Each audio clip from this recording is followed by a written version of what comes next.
bàbá Sheikh Kamaldeen àwọn ní alùsúnnà àsìkò wọn ó wà sí àgbáyé alùsúnnà àsìkò rẹ̀ ẹ̀rùn bá in tó fà ní wípé ẹ pé ẹni tó bá jíyàn rẹ̀ kalẹ̀ kọ́kàdákò èèyàn méjì kọ́bùjù méjì lọ tó mọ̀ nígbà náà tó mọ̀ kí ó jù wọn lọ tó ń tọ̀ wá ń pè wọ́n sódòdó tó bàbá wọn wà gbà mo ti ń retí káwọn ọ̀dọ́ bí mi tipẹ́tipẹ́tipẹ́ wípé kí ló tí mo fi pé bàbá Àbúrẹ́mì Àbàtà ní alùsúnnà bàbá tí máa ń takò kíníkan ó sì ní tọ́lọ̀ ń fi hàn mí lójú ràn pẹ̀lú bí ayé tí bàbá yẹn wà rahimahullah rahmatan wasi'ah ọlọ́dàkùn bá ní gbàbọ́ wọn o èyí tí ò rújú ní pé kílèmù tí a fa Amubiyaya Sheikh Suleiman Amubiyaya tí wọ́n kílèmù oye so kílèmù tí ò bó tọ́ lọ rárá àti rárá ni kílèmù irọ́ ni wallahi alazim so ẹ jẹ́ ká bẹ̀rù Allahu subhanahu wa ta'ala èyí ẹ̀sìn Allah bẹ̀rẹ̀ dà nífà so kìí ṣeré kìí sí ṣàwàdà ìsọ ipé bàbá oníwàzí àgbáyé ipé ahlu sunna ni wọ́n so ipé ẹ̀ ń wá àwọn ẹni tí wọ́n ti challenge yín lórí rẹ̀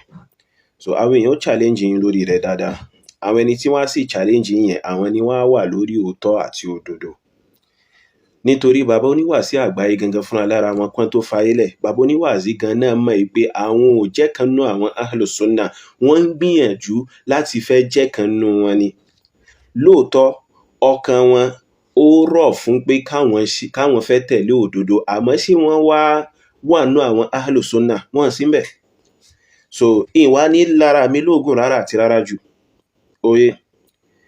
ẹ bá wa béèrè lọ́wọ́ Sheikh Suleiman Amubiyaya ipe ṣe àfáàbòtó so ṣe alùsúnnà ni wọ́n ṣe alùsúnnà ni wọ́n àfáàbòtó wọ́n mà ní àwọn nǹkan ọ̀pọ̀lọpọ̀ nǹkan tí wọ́n mà sọ tí wọ́n fi wá fákọ̀ alùsúnnà fa àmọ́ ṣe alùsúnnà ni wọ́n yí ṣe alùsúnnà náà so wọ́n jẹ́ kan náà àwọn alùsúnnà so ṣùgbọ́n wọ́n ń sọ àwọn òdodo kan tó já sí wípé kódà alùsúnnà gan ò lè takò so tọ́ bẹ́ẹ̀ náà ni bàbá oníwàásí àgbáyé wọ́n yí ṣe alùsúnnà but ẹ lè bá òdodo nínú àwọn ọ̀rọ̀ wọn tó já sí wípé wọ́n fi wá fákọ̀ àwọn alùsúnnà wal jamaa ìyẹn ò túmọ̀ sí wípé wọ́n ti wá di ìkannú àwọn alùsúnnàtí wal jamaa so ẹ jẹ́ ká bẹ̀rù Allahu subhanahu wa ta'ala so ẹ jẹ́ ká bẹ̀rù Allahu subhanahu wa ta'ala kódà Sheikh Kamaluddin Al-Adabi àwọn gan náà ṣe alùsúnnà bàbá Kamali ṣe alùsúnnà ẹ má jẹ́ ká parọ́ tán ra wa oye so wọ́n lè wá fákọ̀ àwọn ahlùsúnnà níbi àwọn ayé kọ̀ọ̀kan o níbi àwọn ọ̀rọ̀ wọn kọ̀ọ̀kan o àmọ́ a lè sọ pé ahlùsúnnà ni wọ́n so ẹ má jẹ́ ká ṣàbòsí ẹ̀sìn Allahu subhanahu wa ta'ala rárá àti rárá so ìṣàbòsí ẹ̀sìn Allah bẹ́ẹ̀dá òun ni kíyàn sọ pé bàbá oníwàásí àgbáyé àwọn ni ahlùsúnnà àsìkò wọn so pẹ̀lú ẹ̀rí o so àbá ẹjá bẹ̀rù ọba tó dá wa fa ẹjá bẹ̀rù Allahu subhanahu wa ta'ala so àmánà ni ìmẹ̀sìn yìí àmánà ni ọ̀rọ̀ tá ń sọ jáde lẹ́nu yìí oye àmánà ni Allah bẹ́ẹ̀dá yóò béèrè ń pa rẹ̀ lọ́wọ́ wa torí àmánà ni tí wọ́n gbélé wa lọ́wọ́ oye so bàbá oníwàásí àgbáyé wọ́n yí ṣe ahlu sunna wọ́n jẹ́ kanú àwọn ahlu sunnati wal jamaa Sheikh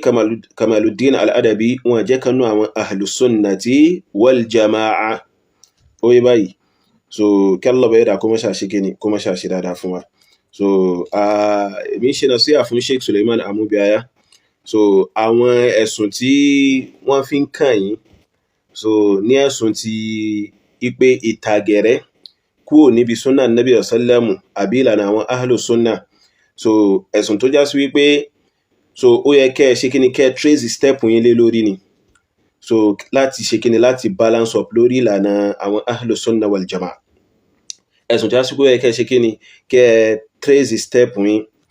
so ó yẹ ẹ̀sùn tó já sí pé ó yẹ kẹ́ ṣe kíni kẹ́ trace step yín ni so araru rẹ̀ náà ní kíni araru rẹ̀ náà lélẹ́yìí so kẹ́lọ́ bẹ̀ẹ́dà kó mọ́ ṣàṣe kíni kó mọ́ ṣàfẹ́sẹ̀ wọn lẹ̀ lórí òdodo kẹ́lọ́ bẹ̀ẹ́dà kó mọ́ ṣe kíni kó mọ́ gbẹ́sẹ̀ wa kúrò lórí èyí tí ń ṣe òdodo ẹ̀sìn rẹ̀ àti ìlànà Nábì wa Muhammad sallallahu alaihi wasallam na'am barakallahu fikum ẹ̀yọ́mà nínú Islam lórí sunnah Nábì wa Muhammad sallallahu alaihi wasallam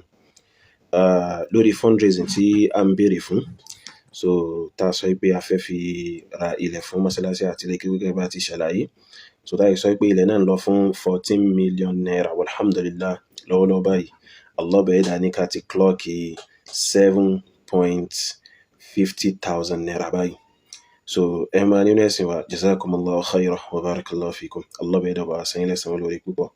yóò bá wa fi ọ̀pọ̀ arziki látọ̀nà halal, yóò bá wa fi ṣe kí ni, yóò bá wa fi rọ́pò fún yín, tí ó sì fi aljanna sí ẹ̀san fún yín àti fáwọn. So though àwọn kan bẹ nínú àwọn ọmọ ìyá tí wọ́n ṣàdéhùn àwọn owó kan fún wa, but àti ìrọwọ́ wọn, so a sì ti ṣe kí ni, àti dá owó wọn yún, àti dá papọ̀ mọ́ owó tí ń bẹ ńlẹ̀ tá ṣe kí ni, tá ti ṣe. Abẹ́ Allah bẹ̀rẹ̀ dá kó mọ́ ṣàbá wa ṣe ìrọ̀rùn fáwọn náà, kó sì bá wa ṣe arziki ìrọ̀rùn fáwọn náà, tí wọ́n fi ṣe kí ni, tí wọ́n fi lè bá wa respond sí. So àkáǹtì wa 0045790267 Unity Bank, Shehu Ahmad Yusuf. Jazakumullahu khairan wa barakallahu fikum.